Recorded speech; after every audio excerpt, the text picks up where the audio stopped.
Question number 14 की तरफ बच्चों ध्यान देना। 14 नंबर देखना, बुक की तरफ भी ध्यान देना। संलग्न चित्र में ओ केंद्र के वृत्त पर बिंदु पी से पी ए पी बी दो स्पर्श रेखाएं खींची गई हैं। देखो एक पी ए और एक पी बी, दो स्पर्श रेखाएं खींची गई हैं। बोला गया है कि एल एन रेखाखंड वृत्त को यहाँ पर स्पर्श करता है। जो एल एन रेखाखंड है, एल एन है, जो एल एन रेखाखंड है वो वृत्त को जो है यम बिंदु पर स्पर्श करता है। तो सिद्ध कीजिए P L plus L M, P L plus L M, P L और एल एम इक्वल टू क्या हो जाए, P N plus L M. ये प्रूव करना है। तो सबसे पहले दिया क्या है बच्चों, सबसे पहले दिया क्या है उसको साथ में लिख लेना आप लोग। क्या दिया है, अब दिख भी रहा होगा आपको क्या दिया है। ओ केंद्र वाला एक वृत्त, ओ केंद्र वाला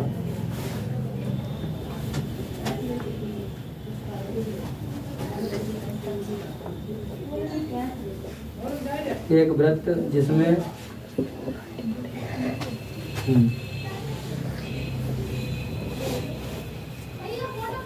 इसमें बिंदु पी से पी ए व पी बी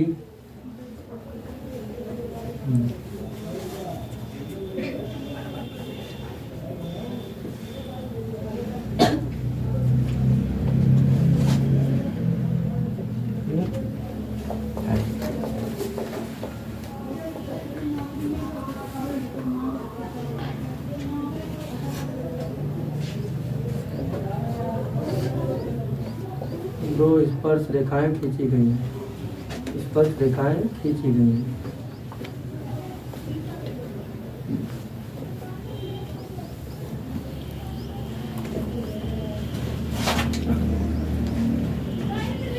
तथा एल एन एक रेखाखंड है जो बिंदु एम पर स्पर्श करता है। ये लिखें कि ये तो दिख ही रहा है ना। सिद्ध करना है, लिख लो डायरेक्ट। सिद्ध क्या करना है,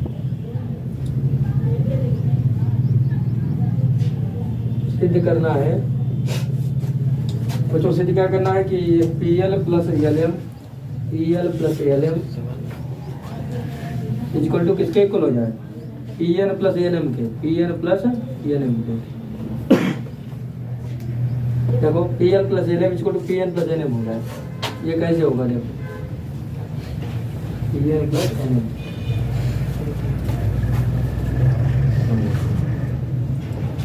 अब आते हैं उपपत्ति पर।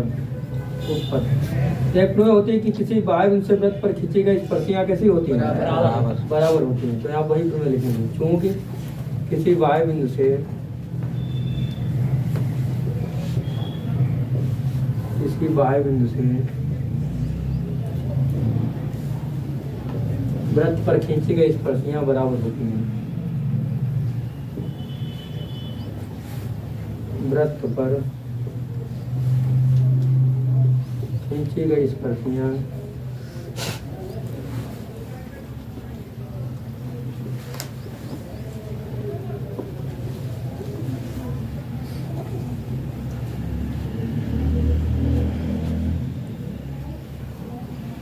बराबर होती हैं।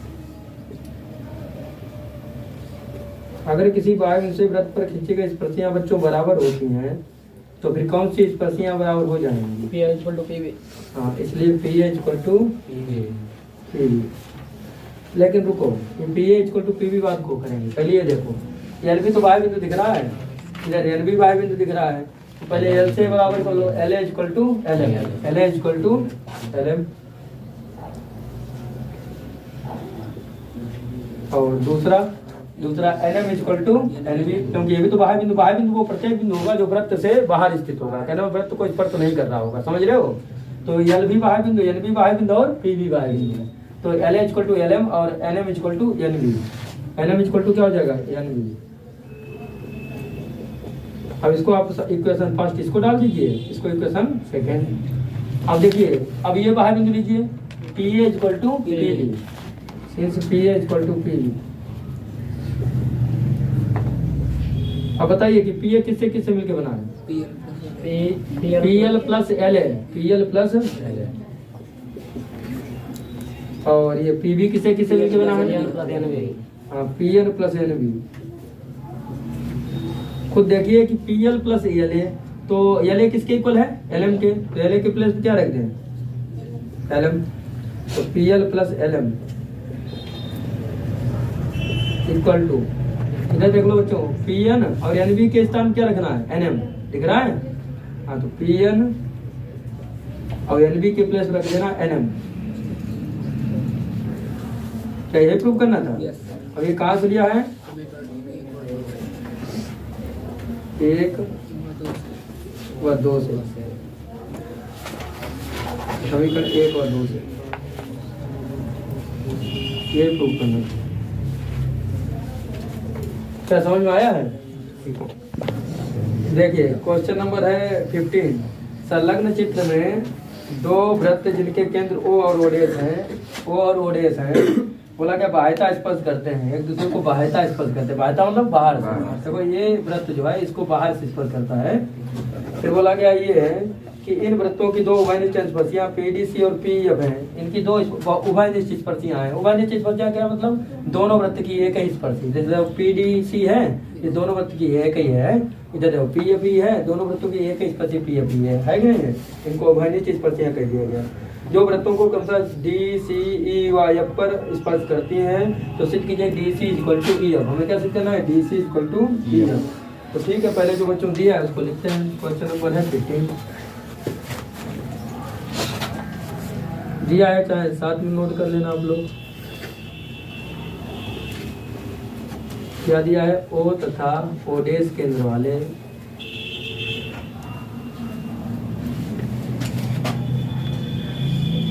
ओ तथा ओडेस केंद्र वाले दो वृत्त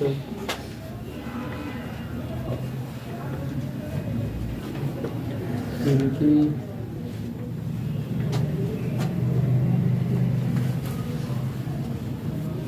उभयनिष्ठ अनुस्पर्शियां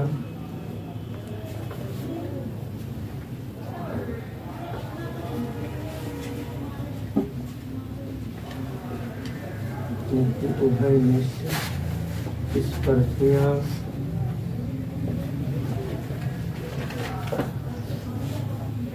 जिनकी उभयनिष्ठ स्पर्शियां कौन कौन सी हैं, पीडीसी व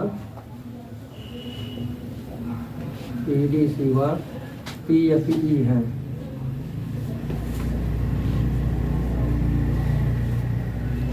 पीएफई है। तो अब सिद्ध क्या करना है बच्चों, उसको देख लेते हैं। सिद्ध करना है, सिद्ध क्या करना है, अनुभव बताओ क्या सिद्ध करना है, अनुभव बोलो क्या सिद्ध करना है। Equal to E F. अनुभव है, बोल ही नहीं पा रहे हैं। इक्वल टू ई एफ, ये सिद्ध करना है। अब हम आते हैं डायरेक्ट किस पर, उपपत्ति। उपपत्ति देखना चाहिए, उपपत्ति वही वाली प्रमेय लगाओ। कौन सी, किसी बाह्य बिंदु से खींची गई स्पर्शियां कैसी होती है, बराबर। क्या लिखेंगे, किसी बाह्य बिंदु से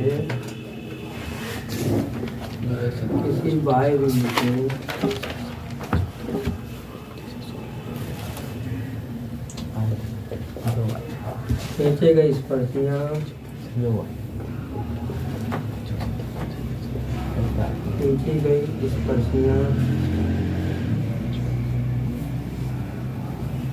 बराबर होती है। किसी बाह्य बिंदु से खींची गई स्पर्शियां बराबर होती हैं।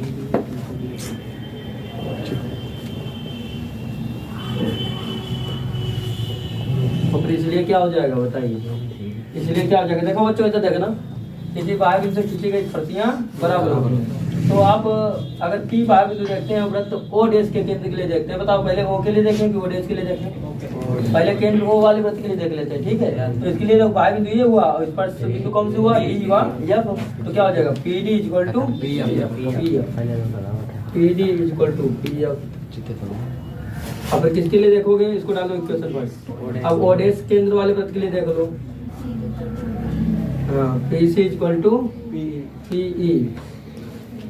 अब आप ये में जो लाना है ना बच्चों उसको देखना, P C equal to P तो हो गया, लेकिन ये देखो पी सी और पी सी मिल किन किन से मिलके बना है, P D plus D C. तो यहाँ लिखेंगे P D plus D C, P D plus D C. और पी किससे मिलके बना है, पी एफ प्लस या पी, यहाँ लिख देंगे P F plus A P. तो देखो बच्चों इधर देखो इक्वेशन फर्स्ट में पी डी किसके इक्वल है, ई एफ के। तो जहाँ पी डी वहाँ क्या रख सकते हैं हम लोग, बताओ, ई एफ। तो यहाँ पी एफ रख दिया। तो E F plus D C is equal to P F plus F P F plus और पी एफ से पी एफ। तो बच्चों डी सी इक्वल टू क्या आ गया? F E. क्या हमें यही प्रूव करना था? D C equal to F E proof. क्या समझ में आया क्वेश्चन? देखिए क्वेश्चन नंबर 16 है। तो 16 में क्या बोला गया है, ध्यान से देखना। बोला गया है कि संलग्न आकृति में दोनों वृत्तों की उभयनिष्ठ स्पर्श रेखाएं ए बी और सी डी। कौन कौन सी? देखो उभयनिष्ठ स्पर्श रेखाएं कौन सी है? एक ए बी है और एक सी डी है। उभयनिष्ठ क्यों कहेंगे बताइए? क्योंकि दोनों वृत्तों को क्या कर रहे हैं? स्पर्श कर रहे हैं। ठीक, उभयनिष्ठ स्पर्श रेखाएं ए बी और सी डी परस्पर बिंदु ई पर प्रतिच्छेद करती हैं। किस पर? ई पर। तो बोला गया है सिद्ध कीजिए A plus E D equal to B plus E C. और दूसरे में बोला गया है कि A B equal to C D सिद्ध कीजिए। तो दिया क्या गया है? सबसे पहले बोलिए दिया बच्चों क्या गया है? सबसे पहले वही विकास। विकास बोलो क्या दिया गया बेटा? बताओ क्या दिया गया है? दिया गया है कि ए बी तथा डी सी। क्या दिया गया है? ए बी और डी सी। या आपका ए बी और सी डी। ए बी व सी डी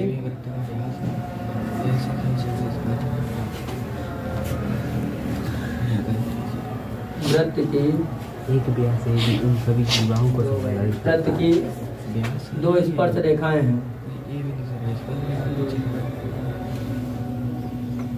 दो स्पर्श रेखाएं हैं।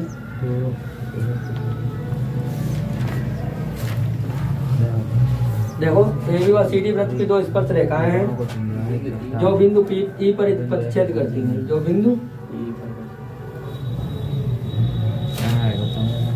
तो बिंदु ई पर प्रतिच्छेद करती हैं।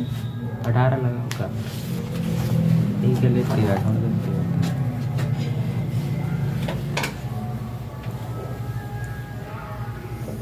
अगर ये बिंदु ई पर प्रतिच्छेद करती है और सिद्ध क्या करना है?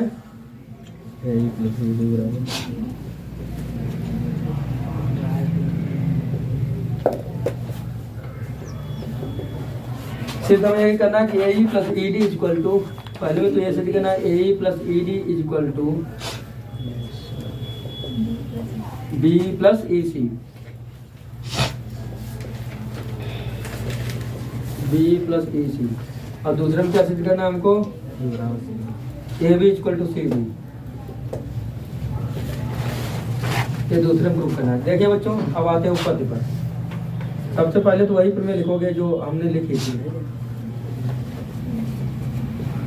किसी बाह्य से वृत्त पर खींची गई स्पर्शियां कैसी होती हैं? बराबर। किसी लिखेंगे चूंकि किसी बाह्य बिंदु से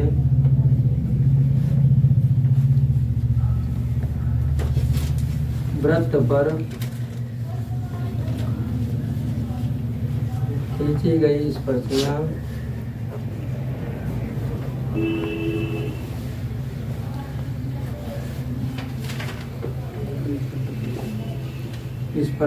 बराबर होती हैं।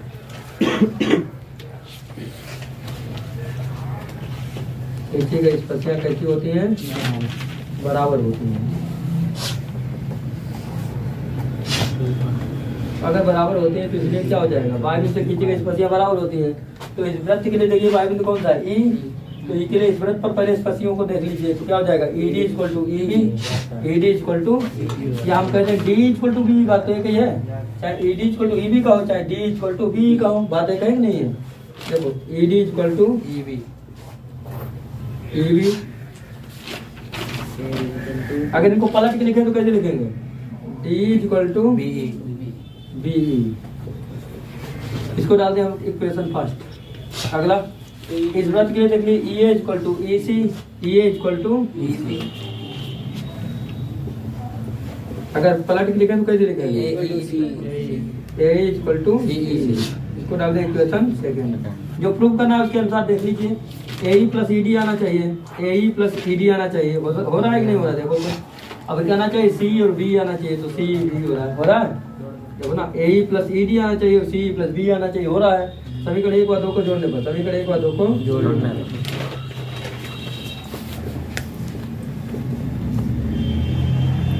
लेफ्ट लेफ्ट से जुड़ जाएगा, राइट राइट से जुड़ जाएगा। देखो इसको, तो लेफ्ट में क्या है, A plus E D, A plus E D को ही तो डी लिखा गया है, बात तो एक ही है ना।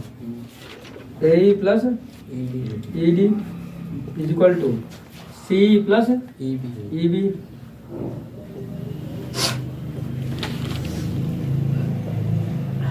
देखो ये पहले प्रूव करना था। देखो सी प्लस ई बी है, और इधर क्या है, ए प्लस ई डी। तो ये प्रूफ हो गया पहले में। दूसरे के बारे में सोचिए, दूसरे में कैसे प्रूफ करेंगे बच्चों? दूसरे के बारे में सोचिए, ए बी बराबर सी डी कैसे होगा, A B equal to C D कैसे होगा? ए और ई बी मिल जाए, क्या मिल जाए, ए और ई बी। ए और ई बी किस प्रकार मिल सकता है? देखो ऐसे तो मिल सकता है, इधर का उधर करने से, है कि नहीं? देखो इधर E D equal to E B है, तो इधर ए और ई बी हो जाए, और इधर क्या हो जाए, इधर हो जाए सी और ई डी, तो मिल जाएगा, बन जाएगा सी डी, है कि नहीं? हाँ, तो इधर का उधर कर दीजिए केवल, बस। मतलब पक्षांतर नहीं हो रहा है कि हम उधर प्लस वाला इधर माइनस होना है, केवल इधर का उधर हटा रहे हैं, सही है। मतलब ई बी को इधर साइड में कर लेंगे, ई बी इक्वल टू क्या है, ऐसे ई बी इक्वल टू क्या है बताओ, ई डी। हाँ, E B equal to E D है। तो अब अगर हम ई बी के साथ ना बच्चों, अगर हम अब ई बी के साथ ए को जोड़ते हैं, ई बी के साथ ए को जोड़ते हैं तो क्या बनता है, ए बी बनता है कि नहीं बनता है? तो यहाँ पर ए और सी ऐसे रखेंगे, ए और सी ऐसे रखेंगे। अब इनको भी जोड़ लीजिए, तो इनको जोड़ते हैं तो क्या होगा, देखिए ध्यान से। ये तो ये इक्वेशन कितना डाल दें, थर्ड और फोर्थ। तो इक्वेशन थर्ड और फोर्थ को जोड़ने पर इक्वेशन थर्ड और प्लस इक्वेशन फोर्थ, तो लेफ्ट लेफ्ट को जोड़ो, राइट राइट को, क्या बनेगा देखिए, E B plus A equal to क्या हो जाएगा, E D plus C D. अब आप देखिए ए बी और ए मिला के क्या है, ई बी और ए बी, और उधर इधर ई डी और डी सी मिला के क्या है, ई डी और सी डी। तो बच्चों ये हमारा दूसरा पार्ट भी प्रूव हो गया, समझा? ठीक, क्वेश्चन नंबर 17 पर ध्यान देना बच्चों। 17 क्या बोला गया है, सिद्ध कीजिए किसी वृत्त का व्यास ए बी उन सभी जीवाओं को समविभाजित करता है जो बिंदु ए से खींचे गए वृत्त की स्पर्श रेखा के समांतर है। देखो किसी वृत्त का व्यास ए बी, ये वृत्त है, इसका व्यास ए बी कैसे खींचोगे, जो केंद्र ओ से होकर जाएगा, और ये केंद्र ओ से होकर जाने वाला क्या हो गया बच्चों, व्यास। बोला गया है जो व्यास आप ए बी खींच रहे हैं उसके बिंदु ए से, उसके बिंदु ए से क्या खींची जा रही है, स्पर्श रेखा। और जो स्पर्श रेखा खींची इसका नाम बच्चों क्या दे रहे हैं बताओ, पी क्यू दे दें, पी क्यू। ये जो इस पर जीवाएँ खींची जा रही है बच्चों, देखो इस पर जो जीवाएँ खींची जा रही हैं उन जीवाओं के ये स्पर्श रेखा क्या है, समांतर।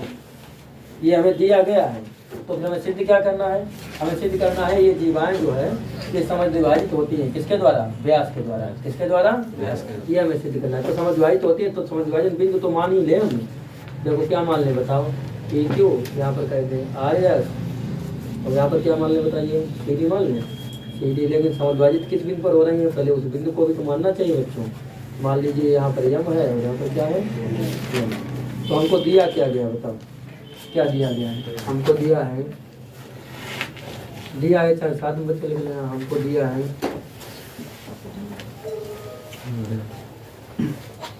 सिद्ध कीजिए कि वृत्त का व्यास ए बी उन सभी जीवों को समविभाजित करता है जो बिंदु ए से खींची गई वृत्त की स्पर्श रेखा के समांतर है। तो हमें क्या दिया गया है, बिंदु ए पर एक स्पर्श रेखा पी क्यू, क्या दिया गया है, हाँ बिंदु ए पर एक स्पर्श रेखा पी क्यू,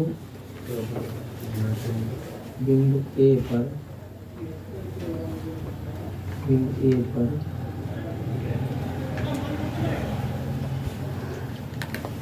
स्पर्श रेखा पी क्यू।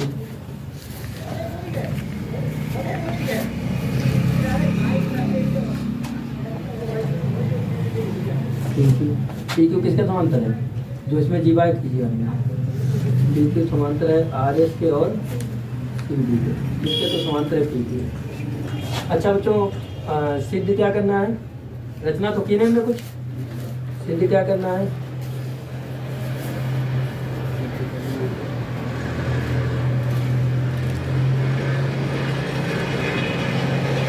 देखो हमें सिद्ध ये करना है कि जीवाएँ समविभाजित होती हैं किसके द्वारा, व्यास के द्वारा।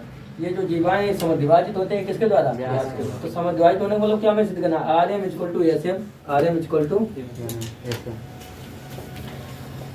या फिर CN equal to DM, CN equal to DM, ये हमें प्रूव करना है। ठीक है, अब हम अपने ऊपर पर आते हैं। एक प्रमेय आप जानते हैं कि वृत्त की स्पर्श रेखा स्पर्श बिंदु से होकर जाने वाली त्रिज्या पर लंब होती है। क्योंकि वृत्त की स्पर्श रेखा वृत्त की स्पर्श रेखा स्पर्श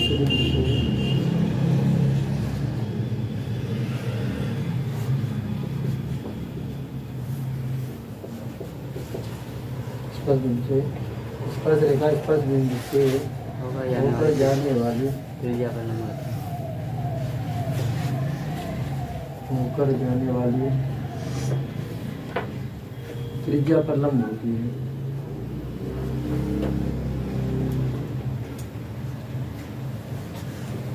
त्रिज्या पर लंब होती है। जब लंब होती है तो बच्चों कितना हो जाएगा? इसलिए अगर ये लंब होती है तो बताइए लंब किससे होगी? जो वृत्त की स्पर्श होगा उससे होगी। तो मान लीजिए ये एंगल 1 है, ठीक? तो एंगल 1 है तो ये एंगल 2 है। यहाँ पर पॉइंट एम था, यहाँ पे हम बी ले रहे हैं, यहाँ पर हम एम बी ले रहे हैं ताकि यहाँ पर एंगल बनाया जा सके। ये 2 है, मान लीजिए ये एंगल कितना है? 3। तो एंगल 1 इक्वल टू कितना हो जाएगा बताओ? 90 डिग्री। क्यों हो जाएगा? क्यों वृत्त की स्पर्श रेखा स्पर्श बिंदु से होकर जाने वाली त्रिज्या लंब होती है। अच्छा, एंगल 1 90 डिग्री हो गया तो क्या 290 नहीं हुआ? क्यों हुआ बताओ? क्योंकि ये भी लंबा है। नहीं, क्योंकि एंगल 1 इक्वल टू एंगल 2 ये पैरेलल थी। PQ किसके पैरेलल है? RS। और ये PQ पैरेलल RS के है तो ये संगत कोण है। कैसे कोण है? संगत कोण बराबर होते हैं। और कौन संगत कोण दिख रहे हैं बताओ? अच्छा, जितना एंगल 1 है उतना ही एंगल क्या हो गया? क्यों? क्योंकि संगत कोण बराबर है। आगे एंगल 2 इक्वल टू एंगल 3, क्योंकि ये भी तो पैरेलल है ना, आपस में सब पैरेलल है। तो एंगल 2 इक्वल टू एंगल 3 हो जाएगा। और ये भी बच्चों कितना हो जाएगा बताओ? 90 डिग्री। अब तो वो प्रमेय इसमें लग जाएगी। कौन सी? कि वृत्त की जीवा से केंद्र, वो वृत्त की जीवा से केंद्र से जीवा पर खींचा गया लंब जीवा को, क्योंकि लंब होता तभी तो समद्विभाजित होगी। और लंब हो गया। लंब क्यों हो गया? क्योंकि 90 डिग्री हो गया। 90 डिग्री होगा तभी तो लंब होगा। तो अब वो प्रमेय लगा दें। कौन प्रमेय लगा दें? कि वृत्त के केंद्र से, इसलिए वृत्त के केंद्र से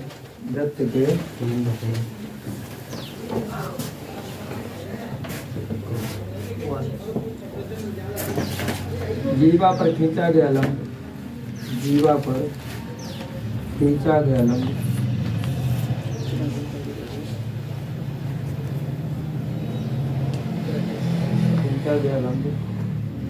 जीवा को क्या करता है?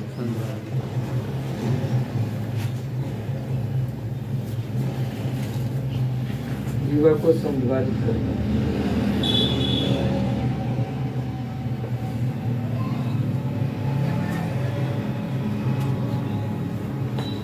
अगर खींचा गया लंब जीवा को समद्विभाजित करता है बच्चों, तो फिर क्या हो जाएगा बताइए? समद्विभाजित करता है तो क्या हो जाएगा? समद्विभाजन होगा। किसका समद्विभाजन होगा बताओ? जीवाओं का। तो इसलिए जीवाएं कौन कौन से बताइए? RS और CD का समद्विभाजन करो। इसलिए RM इक्वल टू SM और दूसरा CN इक्वल टू DM। क्या यही हमें प्रूव करना था? प्रूव समझ में आया? नोट करो। देखिए, अच्छा क्वेश्चन नंबर अब है 18 तब देखना बच्चों। 18 क्या बोला गया है कि एक वृत्त की जीवा PQ बिंदु R पर इस वृत्त की स्पर्श रेखा के समांतर है। सिद्ध कीजिए कि बिंदु R चाप PRQ को क्या करता है? समद्विभाजित करता है। एक वृत्त की जीवा PQ, तो देखो तो ये वृत्त है और इसकी जीवा ये क्या हो गई? PQ। इसकी जीवा यहाँ पर क्या हो गई? PQ। और यहाँ R बिंदु पर क्या है? एक स्पर्श रेखा। R बिंदु पर क्या है? इस प्रकार एक स्पर्श रेखा है बच्चों। इस स्पर्श रेखा का नाम क्या दे दिया बताओ? AB। ठीक है। और यहाँ पर केंद्र O है। केंद्र O से हमने इस पर क्या एक लाइन मिला दी, इसको आर से मिलाया इसको। इसी प्रकार हमने ओ को पी से मिलाया है, और इसी प्रकार बच्चों हमने ओ को क्यू से मिलाया है। मिलाया है, लंब नहीं डाला है, नहीं तो तुम समझ लो लंब डाल दिया। ये लंब नहीं डाला, लंब तो हमें दिखाने पड़ेगा। इसको मिलाया है केवल बच्चों, और ऐसा मिलाया है कि ये जीवा पी क्यू को मान लो बिंदु यस पर क्या कर रहा है, प्रतिच्छेद कर रहा है। सही है, समविभाजित नहीं कर रहा है, क्या कर रहा है, प्रतिच्छेद कर रहा है। समविभाजित ही कर देंगे तो फिर क्या, फिर तो प्रूव ही हो जाएगा। समझ रहे हो? ठीक है, तो दिया क्या गया बताइए। दिया है ओ केंद्र वाला एक वृत्त। क्या दिया है, ओ केंद्र वाला एक वृत्त।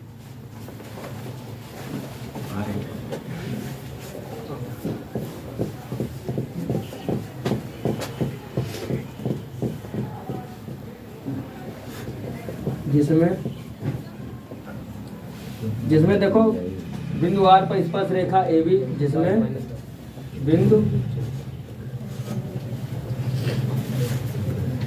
बिंदु आर पर एक स्पर्श रेखा ए बी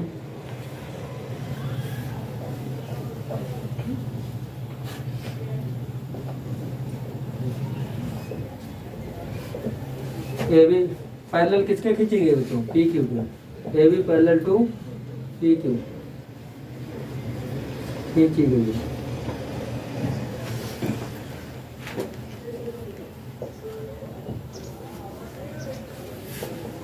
हमें सिद्ध क्या करना है, बताओ क्या सिद्ध करना है फिर।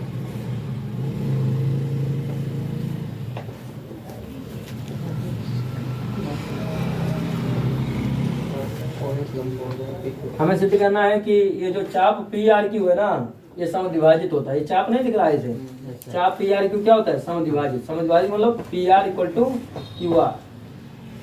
जो लेंथ ऑफ आर, तो पी आर की जो लंबाई है, आर्क मीन्स क्या होता है, चाप। तो आर्क जो पी आर की लंबाई है वो किसके इक्वल हो जाए बच्चों, आर्क क्यू आर लंबाई के। नहीं तो इसको एक तरीके से और रिप्रेजेंट करते थे, कैसे, आर्क ऊपर बना देते थे, ऐसे भी प्रदर्शित कर सकते हो। कैसे, देखो पी आर ऊपर क्या लगा दिया, आर्क, और इधर क्यू आर के ऊपर क्या लगा दिया, आर्क। सही है, ये आपको प्रूव करना है। रचना क्या की बताइए। ओ आर को मिलाया जो जीवा पी क्यू को बिंदु एस पर प्रतिच्छेद करता है।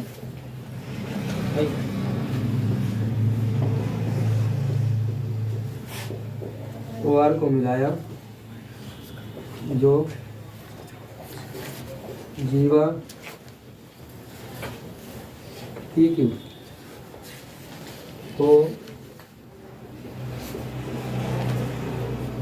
को बिंदु एस पर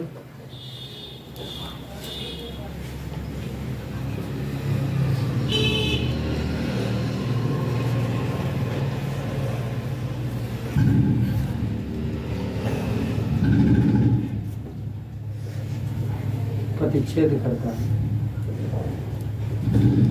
अब सिद्ध करो, अब मेन हेडिंग है क्या, उपपत्ति। उपपत्ति इसमें एक प्रमेय आपको दूर से दिख रही होगी, बताओ कौन सी। अगर ये स्पर्श बिंदु है तो कौन सी प्रमेय लगेगी, वृत्त की स्पर्श रेखा स्पर्श बिंदु से होकर जाने वाली त्रिज्या पर, वृत्त की स्पर्श रेखा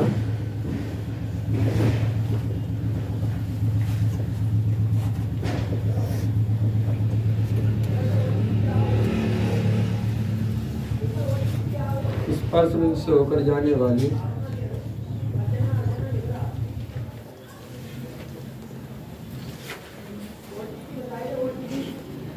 स्पर्श बिंदु से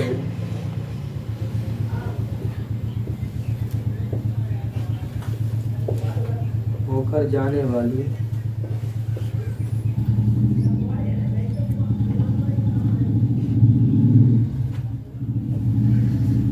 त्रिज्या पर लंब होती है।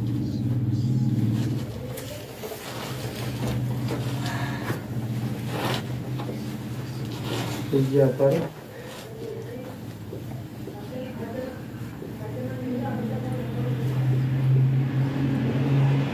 इसलिए क्या हो जाएगा, अगर लंब होती है तो मान लो बच्चों देखो, अगर यहाँ पर एंगल हम 1 मान लें, कितना मान लें 1, और ऊपर एंगल 2 मान लें, ऊपर बच्चों कितना मान लें एंगल 2। अब आप कहोगे 1 और 2 ही क्यों बार बार मानते हो, तो 1 एंगल कहना सिंपल है ना, अब पूरा एंगल कहना थोड़ा कठिन है कि नहीं।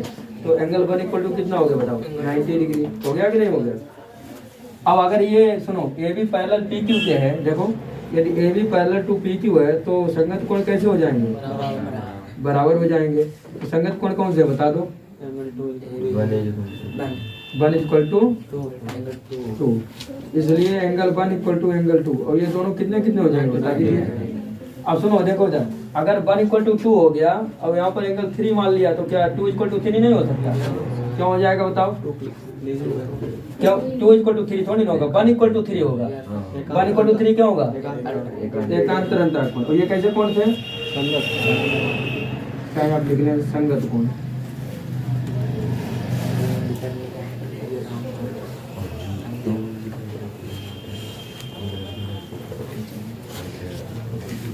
तो अगले वाले कौन से कोण आएंगे, एंगल 1 इक्वल टू एंगल 3, और ये भी कितना हो जाएगा 90 डिग्री। और ये कैसे कोण है,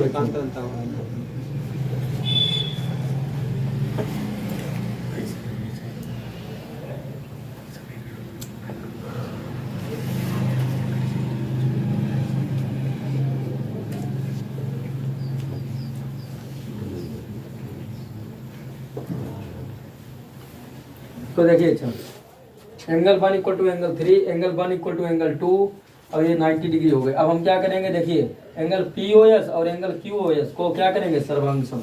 क्या लिख लेंगे, त्रिभुज POS, त्रिभुज POS और त्रिभुज QOS को सर्वांगसम करेंगे बच्चों, एंगल को नहीं।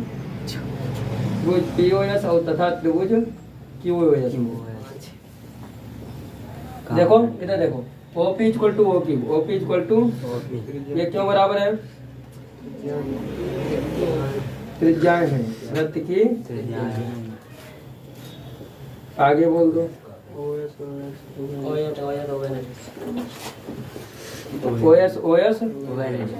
90 डिग्री नहीं दिख रहा 2 और 3, एंगल 2 इक्वल टू एंगल, ये कितने कितने डिग्री। फिर OS इक्वल टू, ये क्या है, कॉमन कहें तो कौन सी क्राइटेरिया लगेगी बच्चा, अच्छा साइड साइड साइड, अब तुम्हें साइड साइड नजर आता है, by right hypotenuse side, by right hypotenuse side, मतलब राइट एंगल बराबर हुआ है, राइट एंगल और 90 डिग्री का, हाइपोटेन्यूज मतलब कर्ण बराबर हुई है, और साइड मीन्स भुजा बराबर हुई है, समझ रहे हो, तभी कहा गया राइट हाइपोटेन्यूज साइड। तो इससे क्या हो गया, ये दोनों त्रिभुज कैसे हो गए, सर्वांगसम। कौन कौन से त्रिभुज, POS कांग्रुएंट हो गया बच्चों। अब सुनो इधर देखो, अगर ये सर्वांगसम हो गया then by CPCT, then by CPCT क्या होगा। अब सुनो ये तो 90 पहले दिए हैं, तो CPCT से अदर पार्ट इक्वल हो जाएंगे, अर्थात एंगल OPS, एंगल किसके इक्वल हो जाएगा, OQS। अब सुनो देखना थोड़ा, एंगल OPS यदि OQS के इक्वल है तो ये चाप PR इक्वल टू QR भी होगा। आप कहेंगे क्यों होगा, तो इसका हम कारण अभी बताते हैं। चाप PR इक्वल टू चाप QR भी हो जाएगा। ये इसलिए हो जाएगा, सुनो अगर एंगल OPS इक्वल है OQS के, तो P को ही P से ही तो होके ये चाप जा रहा है, देखो यहाँ तक है, तो ये चाप PR इक्वल हो गया। इधर देखो OQS है, तो इधर देखो Q से होकर ये चाप जा रहा है, तो QR इक्वल हो गया, समझ रहे। तो इसलिए चाप PR इक्वल टू चाप QR।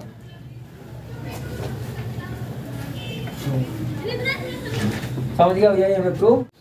देखिए बच्चों क्वेश्चन नंबर है 19, क्वेश्चन नंबर 19 की तरफ ध्यान देना। बोला गया कि संलग्न आकृति में एक वृत्त के परिगत एक चतुर्भुज ABCD खींचा गया। देखो इधर ये आकृति है, इसके परिगत मतलब बाहर की ओर क्या खींचा गया, एक चतुर्भुज ABCD खींचा गया है। तो सिद्ध कीजिए कि AB plus CD equal to क्या हो जाए, इक्वल टू हो जाए AD प्लस BC। चलिए ठीक है, तो लिखते हैं जो दिया है सबसे पहले वही लिख लेंगे। दिया है, क्या दिया है विकास बताओ, क्या दिया है। दिया है एक चतुर्भुज ABCD जो वृत्त AB जो वृत्त के परिगत खींचा गया है। क्या दिया है? एक चतुर्भुज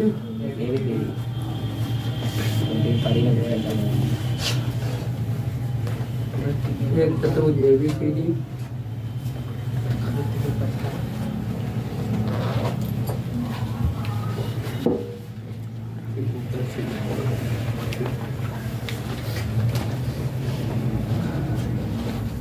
वृत्त के परिगत खींचा गया।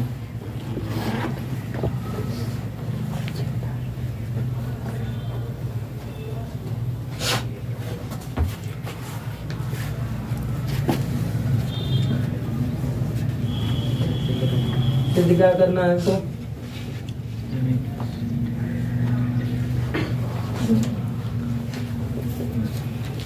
सिद्ध बच्चों में ये करना है हमको कि AB plus CD equal to क्या हो जाए? AD plus BC। हाँ, AB plus CD equal to हो जाए AD प्लस BC। ये सिद्ध करना है। देखिए ध्यान से आते हैं उपपत्ति पर। देखो बच्चों अब उपपत्ति पर आते हैं, ध्यान से आप इधर समझ लो। एक बात है कि चारों तरफ ये इसके परिगत चतुर्भुज खींचेंगे तो यहाँ पर ये बाह्य पॉइंट हमको दिखाएंगे, बाह्य पॉइंट दिखाई देंगे जिनको हम क्या मान लेंगे? वो बाह्य पॉइंट जो स्पर्श बिंदु दिखाई पड़ेंगे जिनको क्या कह लेंगे? PQR। PQ कैसे दिख गए? स्पर्श पॉइंट, स्पर्श बिंदु। देखो ना खींचा तो स्पर्श करने लगे इसको चतुर्भुज को तो PQR दिख गया। तो हम तो जानते हैं किसी बाह्य बिंदु से वृत्त पर खींचे गए स्पर्शियाँ कैसी होती है? अब लिखेंगे क्योंकि किसी बाह्य बिंदु से किसी बाह्य बिंदु से वृत्त पर खींची गई स्पर्शियां बराबर होती हैं। वृत्त पर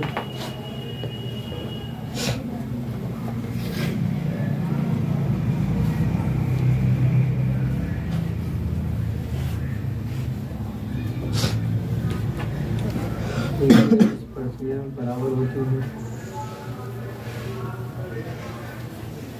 अगर किसी बाह्य बिंदु से वृत्त पर खींची गई स्पर्शियां बराबर होती हैं तो बाह्य बिंदु बता दीजिए कौन कौन से दिख रहे हैं? A दिख रहा, B दिख रहा, C दिख रहा और पहले A से देख लो। A से कौन सी स्पर्शियां बराबर होंगी? AP equal to A। क्या बराबर हो जाएंगे बताओ? AP इक्वल टू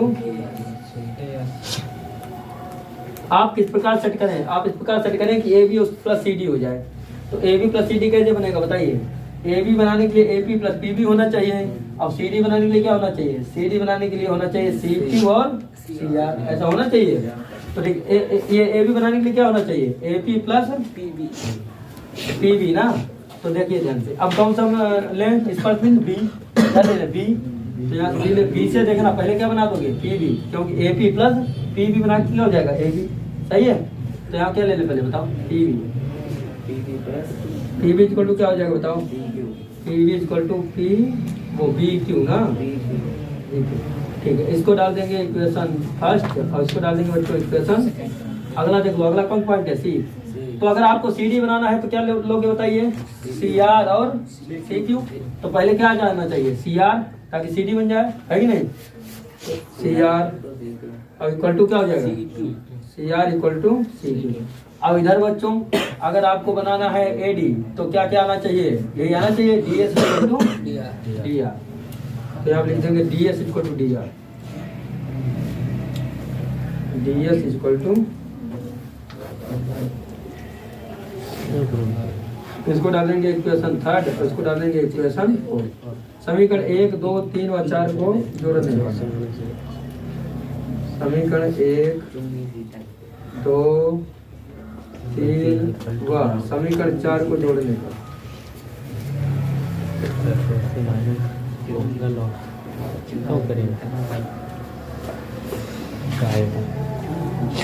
देखिए जब समीकरण 1, 2, 3 व 4 को जोड़ा जाएगा पीछे सुरजीत, तो लेफ्ट से जुड़ेगा राइट।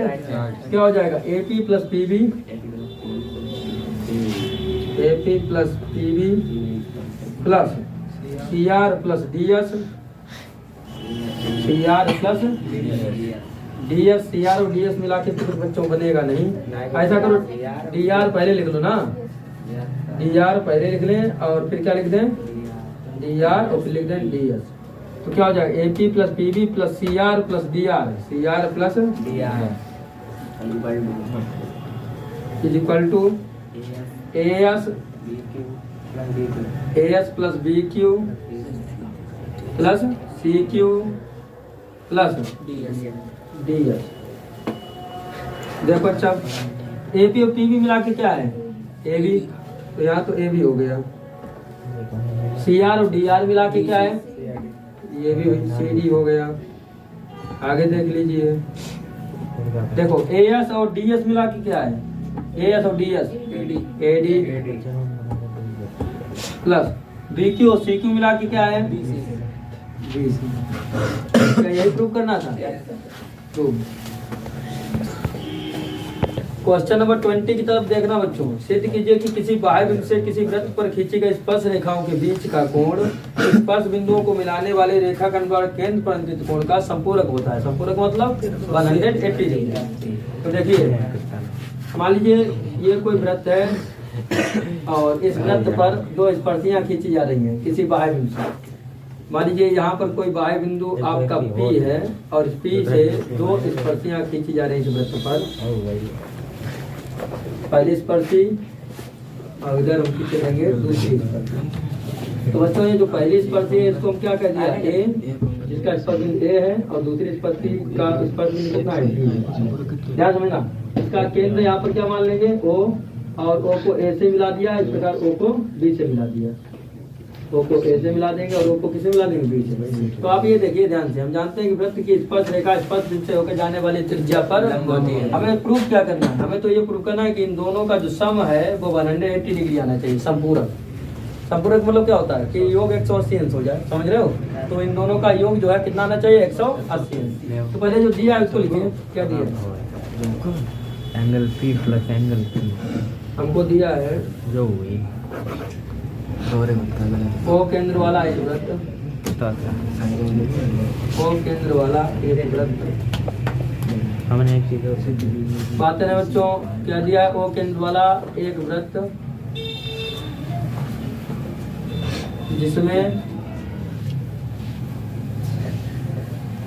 जिसमें PA और PB क्या है? स्पर्श रेखा है। जिसमें PA व PB वृत्त की दो स्पर्श रेखाएं हैं।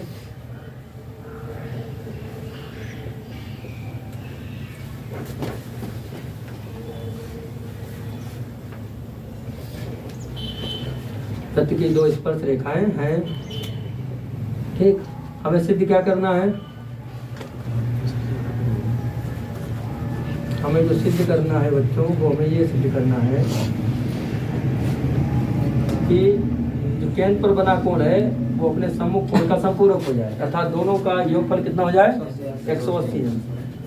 AOB प्लस APB, AOB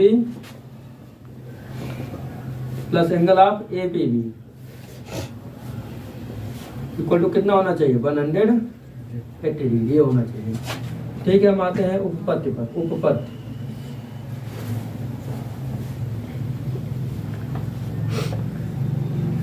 उपपत्ति में देखें तो हमको अगर ये योग 180 अंश करना है तो हम जानते हैं कि वृत्त की स्पर्श रेखा स्पर्श बिंदु से होकर जाने वाली त्रिज्या पर क्योंकि वृत्त की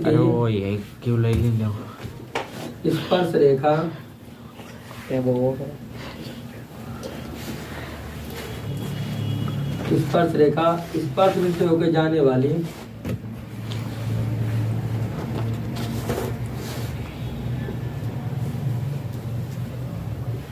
स्पर्श बिंदु से होकर जाने वाली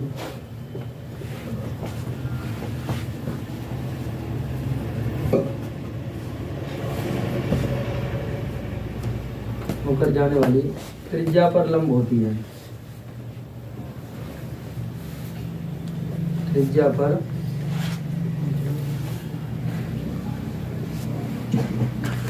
लंब होती है। तो इसलिए बच्चों के कौन कौन से एंगल 90 डिग्री हो जाएंगे? थोड़ा बोलो तो। एंगल OAP, एंगल OAP क्यों? क्योंकि ये स्पर्श बिंदु है और ये त्रिज्या है, तो ये त्रिज्या पर क्या हो जाएगी लंब। इस प्रकार ये भी कितना डिग्री हो जाएगा 90 डिग्री। समझ रहे हो आप लोग? ये 90 डिग्री और ये 90 डिग्री। कौन कौन से एंगल 90 डिग्री हो गए? O A P angle of O A P equal to angle of O B P equal to कितना हो गया? अब ये बताइए कि ए ओ बी पी क्या है? चतुर्भुज है। क्योंकि ए ओ बी पी ये चतुर्भुज का क्वाड्रिलेटरल। एक चतुर्भुज है। चतुर्भुज को इंग्लिश में क्या बोलते हैं हम लोग? क्वाड्रिलेटरल। ऐसे करें। और चतुर्भुज के चारों अंतःकोणों का योगफल कितना होता है बच्चों? 360 कीजिए। इसलिए एंगल, पहला एंगल देख लीजिए कौन सा है? Angle of A O B. फिर दूसरा देख लीजिए, सामने वाला देख लीजिए, angle of A O B plus angle of A P B, जो कि हमें प्रूव नहीं करना है। Yes sir. इसको इसका सामने वाला ले लीजिए, प्लस दो एंगल जो भी मालूम है उनको ले लीजिए। कौन कौन से मालूम है? O A P angle of plus angle of O B P equal to कितना हो जाएगा? 360। ये देखना कि ये तो हमें प्रूव ही करना है, ए ओ बी और plus angle of A P B. जो हमें प्रूव करना है उसमें कोई चेंजिंग नहीं करनी है। और ये हमें दिए गए हैं, देखो ये 90 डिग्री दिया और ये भी कितना डिग्री दिया? 90 डिग्री। 90 प्लस इक्वल टू कितना है? 180। 360। तो 360 होता है, 180 नहीं 360। 90 कितना हो जाएगा? 180। और 180 प्लस का तो होगा उधर किसमें जाएगा? माइनस में। तो angle of A O B plus angle of A P B equal to बचूंगा 360 और माइनस का 180। तो फाइनली जो हमें प्रूव करना है वो आ जाएगा क्या? A O B plus angle of A P B equal to 180। और यही हमें प्रूव करना था। क्या समझ में आया है?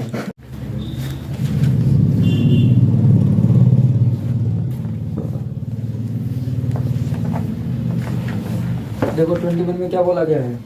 सिद्ध कीजिए कि किसी वृत्त के परिगत समांतर चतुर्भुज समचतुर्भुज होता है। किसी वृत्त के परिगत, तो वृत्त है और उसके परिगत एक समांतर चतुर्भुज, इसके परिगत समांतर चतुर्भुज बनाते हैं।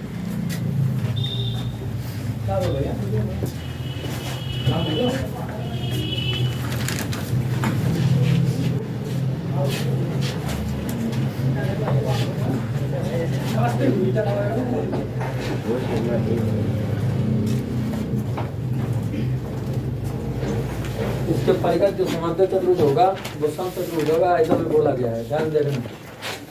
तो मान लीजिए ए बी सी डी एक समांतर चतुर्भुज है और ये बच्चों किन किन बिंदुओं पर स्पर्श कर रहा है थोड़ा देखना।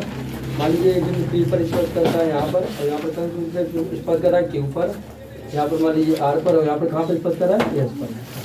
तो दिया है, सबसे पहले वही लिखेंगे। क्या दिया बच्चों क्वेश्चन नंबर 21 में? दिया है, आप साथ में लिख लेंगे। दिया है एक वृत्त के परिगत एक समांतर चतुर्भुज ABCD खींचा गया है। एक वृत्त के परिगत एक वृत्त के परिगत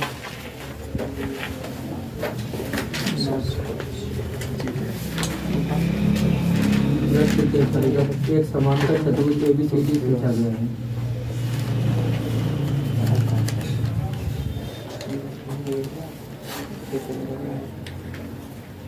एक समांतर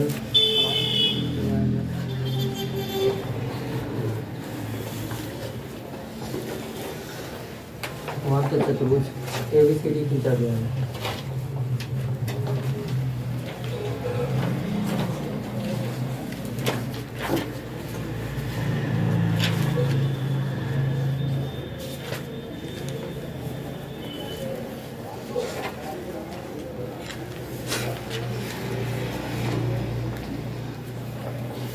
एक वृत्त के परिगत एक समांतर चतुर्भुज ABCD खींचा गया। अच्छा, समांतर चतुर्भुज समूह भुजाएं कैसे होती है? बराबर। AB के सामने कौन सी आ रही? DC। तो AB इक्वल टू क्या हो जाएगा? BC।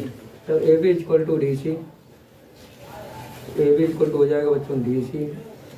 और कौन सी भुजा बराबर हो जाएगी? AD equal to BC। तथा AD इक्वल टू BC, ये बराबर हो जाएगी। सिद्ध क्या करना है देखना, सिद्ध करना है,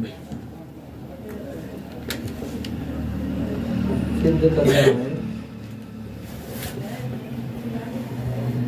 कि ये समांतर चतुर्भुज समचतुर्भुज हो जाए। अच्छा, समचतुर्भुज के लिए क्या आवश्यक है कि उसकी संलग्न भुजाएं बराबर हो जाए, अर्थात AB इक्वल टू क्या हो जाएगा BC, समचतुर्भुज हो जाएगा। या AB इक्वल टू क्या हो जाए AD, या CD इक्वल टू क्या हो जाए DA, मतलब दो संलग्न भुजाएं बराबर हो जाए तो वो चतुर्भुज कैसा चतुर्भुज होता है, समचतुर्भुज। तो हमें क्या सिद्ध करना है, कुल मिला के हमें सिद्ध करना है कि AB इक्वल टू BC हो जाए तो समचतुर्भुज हो जाएगा। तो इसलिए हमें सिद्ध करना ये है कि ABCD एक समचतुर्भुज है, ABCD एक समचतुर्भुज है। समांतर चतुर्भुज भी ABCD है और समचतुर्भुज भी ABCD प्रूव करना है। तो वो कैसे होगा देखना,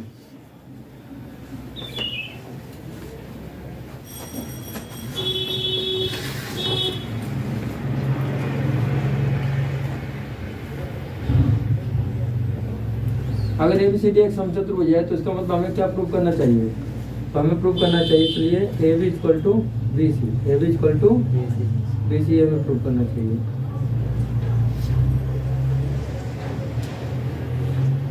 आते हैं ऊपर पदे को जानते हैं। एक प्रमेय हम जानते हैं कि वृत्त के किसी बाह्य बिंदु से खींची गई स्पर्शियां कैसी होती हैं, बराबर। तो बाह्य बिंदु कौन कौन से हैं, A, B, C और D। तो लिखेंगे चूंकि वृत्त के बाह्य बिंदु से, वृत्त के बाह्य बिंदु से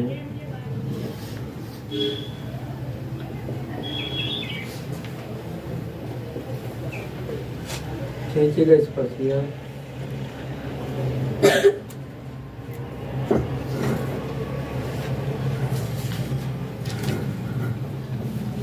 खींची गई स्पर्शियां बराबर होती हैं।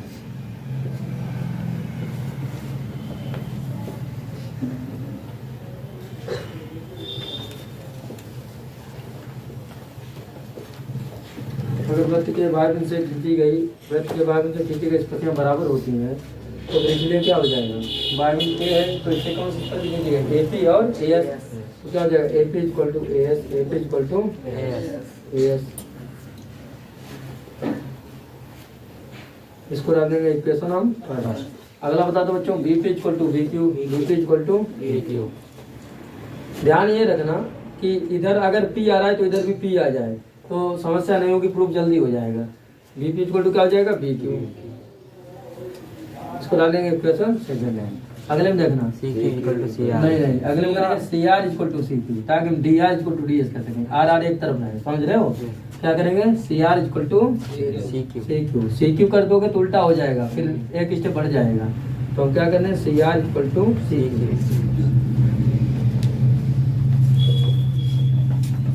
इसको डाल देंगे हम लोग इक्वेशन थर्ड। कितनी डाल देंगे, इक्वेशन थर्ड। फिर हम क्या कर देंगे, फिर हम कर देंगे DR equal to DS, DR equal to DS। अब इसको इक्वेशन डाल देंगे बच्चों कितनी, 4। अब क्या हो, समीकरण 1, 2, 3 और 4 को जोड़ देंगे। समीकरण 1, 2, 3 व समीकरण 4 को जोड़ने पर, 4 को तो आप तो जानते हैं कि लेफ्ट लेफ्ट से जुड़ जाएगा और राइट राइट से जुड़ जाएगा। देखना अच्छा,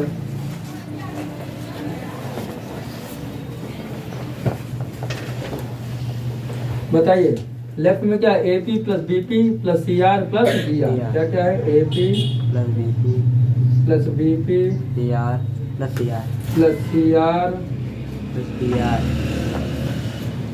प्लस DR। और उधर क्या क्या है, AS plus BQ, AS plus BQ plus CQ plus BS, CQ plus देखना अच्छा, इधर देखना AP और BP को मिला के क्या हो जाएगा, AP BP। AB देखो ना, AP और प्लस BP क्या हो जाएगा, AB। तो आप क्या लिख दे बताओ, इतने भी AB। अब इधर CR और DR मिला के क्या हो जाएगा, ऐसे देख लो, R से R कैंसिल, तो क्या बचा, सही है। उधर बता दो, उधर आगे सेम वाला देखना, AS और DS, यस से हटा दो, क्या बचा, और वो होता भी है देखो, AS और DS मिला के क्या होता है, AD। अब क्या रह गया बी क्यू और सी क्यू, तो क्या क्यू से क्यू हटा दो, क्या रह गया BC प्लस का बी सी।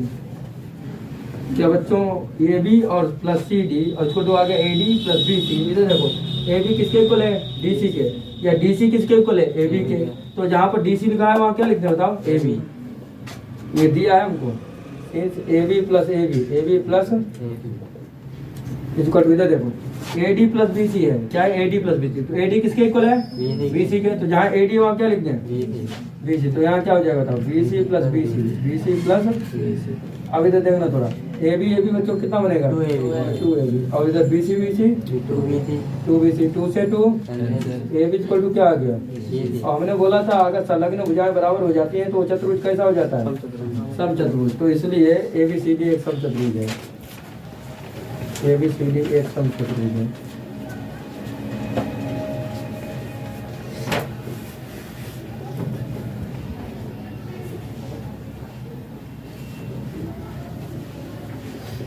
इसलिए ए बी सी डी क्या है बच्चों एक समचतुर्भुज। क्या समझ में आया क्वेश्चन? देखना अच्छा क्वेश्चन नंबर 22 बच्चों, क्वेश्चन नंबर 22 की तरफ ध्यान देना। बोला गया संलग्न आकृति में एक्स वाई तथा X dash Y dash O केंद्र वाले किसी वृत्त पर दो समांतर स्पर्श रेखाएं हैं। देखो ओ केंद्र वाला वृत्त है, इस पर दो समांतर स्पर्श रेखाएं हैं, एक एक्स वाई और एक एक्स डैश वाई डैश। फिर क्या बोला गया देखो बच्चों, बोला ये गया है कि स्पर्श बिंदु सी पर स्पर्श रेखा ए बी, स्पर्श बिंदु सी पर स्पर्श रेखा कौन सी होगी ए बी को ए बी एक्स वाई को ए पर, एक्स वाई को ए पर और एक्स डैश वाई डैश को बी पर, इस पर बी पर प्रतिच्छेद करती है। तो सिद्ध कीजिए angle of A O B, angle of A O B 90 degree. तो देखो इसमें कंसंट्रेशन करेंगे बच्चों, क्या करेंगे रचना करेंगे कि ओ सी को मिलाया, ओ सी को मिलाया। तो ठीक है थोड़ा लाइन टेढ़ी हो रही है, हम सीधा किए दे रहे हैं, यहाँ पर पॉइंट सी मान ले रहे हैं बच्चों, अब सही है। देखो क्या दिया है साथ में लिख लेना, दिया है बच्चों साथ में लिख लो। देखो क्या दिया है पहले आप खुद देख लो, हमको दिया है X Y parallel to X dash Y dash, हम लिखेंगे एक्स वाई तथा X dash Y dash, X dash Y dash दो स्पर्श रेखाएं स्पर्श बिंदु P व Q पर खींची गई हैं। दो स्पर्श रेखाएं, दो स्पर्श रेखाएं स्पर्श बिंदु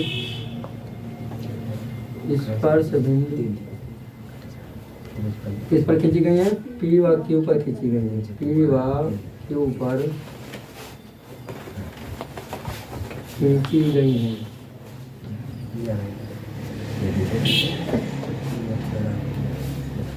देखो समझो इधर अंगेज दो स्पर्श रेखाएं खींची गई हैं तथा बिंदु सी पर एक स्पर्श रेखा कौन सी है ए बी, सी पर कौन सी है तथा बिंदु सी पर एक स्पर्श रेखा, बिंदु सी पर एक स्पर्श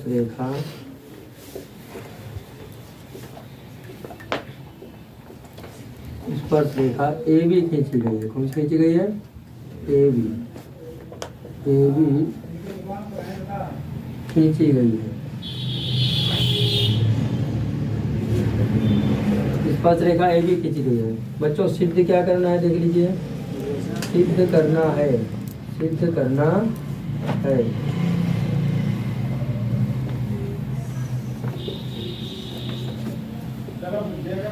जो हमको सिद्ध करना है वो ये सिद्ध करना है कि angle of A O B, angle of A O B कितना हो जाए बताओ 90 डिग्री। रचना क्या डाली तो रचना क्या की बता दो आप। रचना ये की है ओ सी को मिलाया,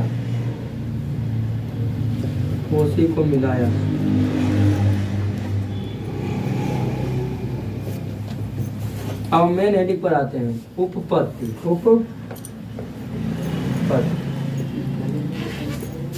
देखिए थोड़ा ध्यान से देखिए, सबसे पहले क्या करेंगे, हम जानते हैं कि किसी बाह्य बिंदु से वृत्त पर खींची गई स्पर्शियां कैसी होती हैं बराबर। तो सिंस किसी बाह्य बिंदु से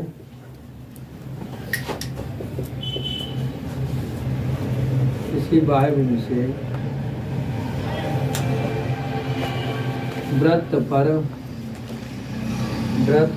पर खींची गई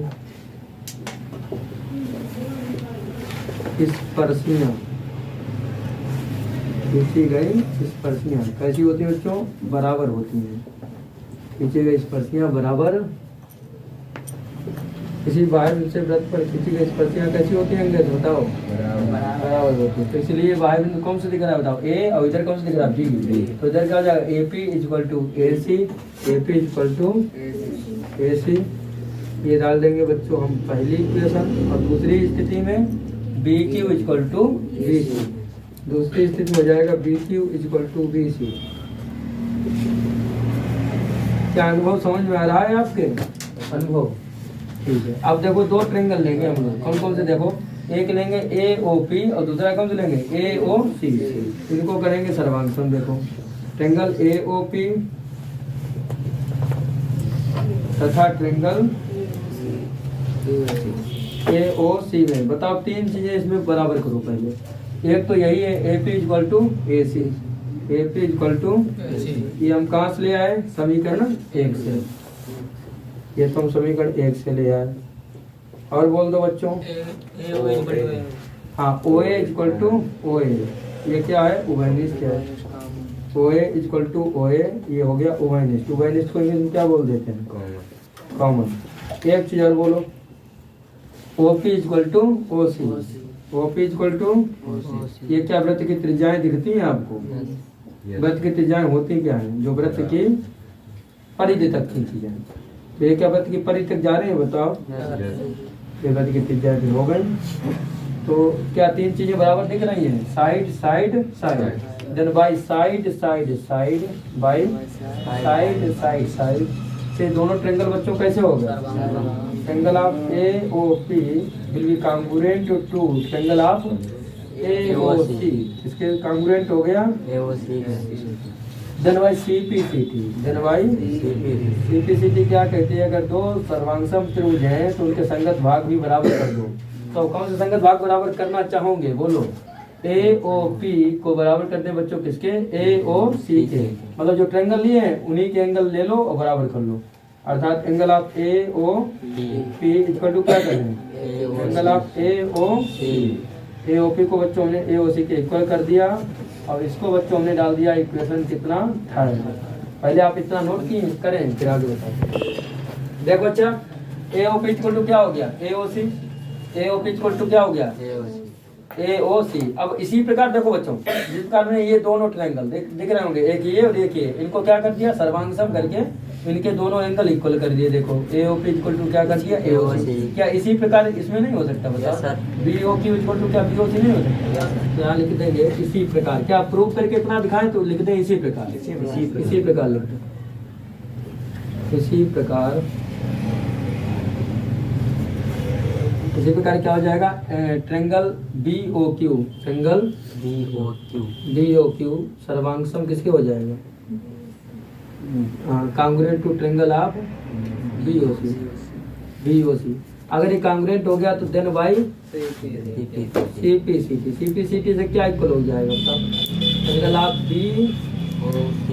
BOQ is equal to angle of BOC। Angle of BOC। इसको इक्वेशन कितना डाल दें? अब एक बात बताइए, POQ क्या है? एक सरल रेखा। POQ क्या है? सरल रेखा पर क्या बनता है? रैखिक युग्म। क्या बनता है बच्चों? ये चार कोणों का जो सम्मिलन है वो रैखिक युग्म बना रहा है। देखो तो लिखेंगे चूंकि POQ एक सरल रेखा है। POQ एक तो सरल रेखा पर चार कोण कौन कौन से आ रहे? खुद देखो बताओ। बताओ कौन से चार कोण आ रहे हैं? इसलिए पहला कोण आ रहा है AOP, angle of AOP AOC। फिर दूसरा आ रहा है कौन सा? AOC। फिर AOC। फिर BOC BOQ इक्वल टू कितना हो गया? 180। किससे? बताओ किससे? By linear pair of angle property. Linear pair of angle अब देखो बच्चों, हमें तो ये लाना है, क्या लाना है कि ए ओ बी 90 हो जाए, ए ओ बी। तो इधर वाला एंगल इसके इक्वल करना है। कुल मिला के ये देखो ए ओ पी को क्या बना लेना है, ए ओ सी क्या बना लेना है। अब वो तो आराम से बनेगा। देखो इधर ए ओ पी तो ए ओ सी के इक्वल दिया है ना, तो जहाँ ए ओ पी है वहाँ क्या लिखते हैं बताओ, ए ओ सी। यहाँ हो जाएगा एंगल ऑफ ए ओ सी, और इधर भी लिखा है एंगल ऑफ ए ओ सी। फिर बच्चों इधर देखो बी ओ सी, बी ओ सी तो सही है क्योंकि इधर वाले ही एंगल चाहिए, लेकिन बी ओ क्यू के स्थान क्या लिख दें, बी ओ सी, क्योंकि बी ओ क्यू किसके इक्वल है, बी ओ सी के। ये देखो B O Q equal to B O C. तो यहाँ तो बी ओ सी पहले से लिखा है, और दूसरा जो बी ओ क्यू लिखा है बच्चों ना, उसे हम क्या लिख दें, बी ओ सी। अब इक्वल टू कितना हो गया 180। ये लिया कहाँ से, ये भी तो लिखना पड़ेगा आपको। समीकरण 3 व 4 से, 3 ही से 3 व 4 देखिए ए ओ सी कितना हो गया, 2 से 2 angle of A O C, 2 angle of अब बी ओ सी कितना हो गया, 2 angle of B O C, 2 angle of B O C equal to कितना हो गया 100। 2 कॉमन ले लीजिए आप, तो क्या बच जाएगा angle of A O C plus angle of B O C equal to, फिर 2 मल्टीप्लाई में है तो उधर किस में जाएगा, डिवाइड में जाएगा। देखिए तो यहाँ पर हो जाएगा angle of A O C plus angle of B O C is equal to 180 divided by 2 9 जा 18। इधर देखो ए ओ सी और बी ओ सी को मिला के क्या है, A O C B O सी को मिला के क्या है, ए ओ बी। तो बच्चों angle of A O B finally कितना आ गया 90 डिग्री। और यही हमें प्रूव करना, यही हमें प्रूव करना था।